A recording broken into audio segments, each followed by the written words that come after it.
President Uhuru Kenyatta has announced plans by his administration to fast-track the realization of the Big Four agenda, achievement of the universal health coverage, as well as completion of major infrastructural development projects across the country in the new year 2022. In his message to the nation, the head of state also challenged Kenyans to pursue peace and work together in building a better nation.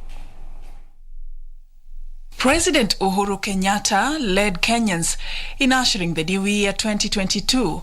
His New Year message, characterized by a clarion call for Kenyans to be futuristic and work together to make Kenya better.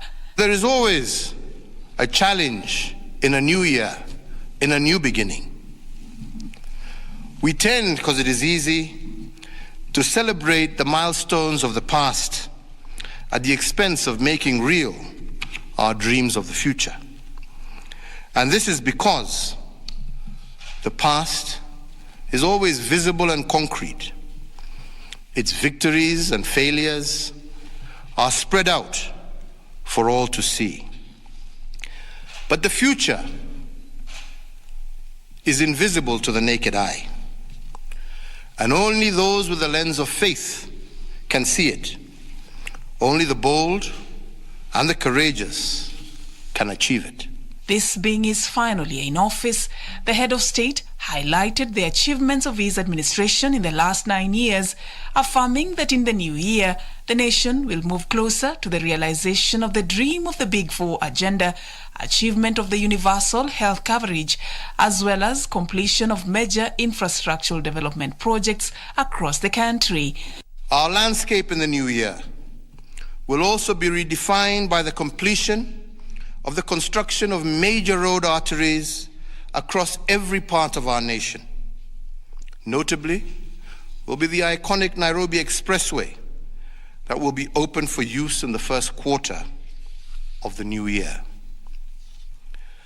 Away from Nairobi, we will also complete the Kisumu-Mamboleo Road, the Eldoret Bypass, the Isibania-Kisii Road, the Kibwezi, Mutomo, Kitui, Migwani Road, the Garsen-Witu Road, the Laisamis-Ngurut Road, the Makutano, Kacheliba, Konyayo Road in West Pokot, the Gong-Suswa Road, the Kenol-Marwa Road, the Mombasa Roads infrastructure, the James Gishuru-Rironi Road expansion, as well as the Mau Mau roads.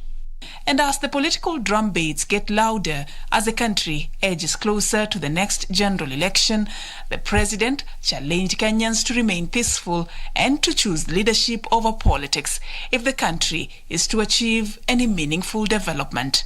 Fellow Kenyans, despite COVID, for the last 5 years, we have recorded the most impressive growth in our economy. And this is because we separated the development agenda from politics. When we chose the path of peace and reconciliation over that of political strife and senseless competition, we gave our economy a chance to grow. If we keep this trajectory, brothers and sisters, of economic development without politics, our country has a very real chance of reaching unprecedented heights.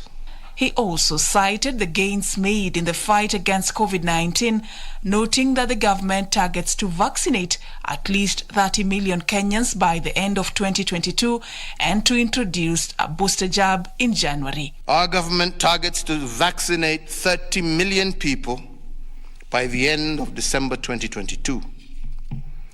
In the past few months, I am happy to note that we have witnessed an increase in vaccination rates, and so far 15% of our adult population is fully vaccinated.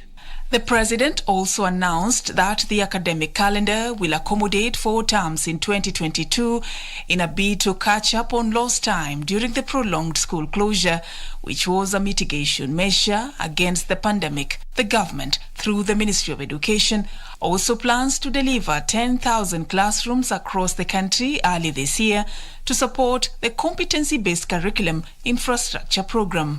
For Lunchtime News, I'm Safin Acheng Ouma.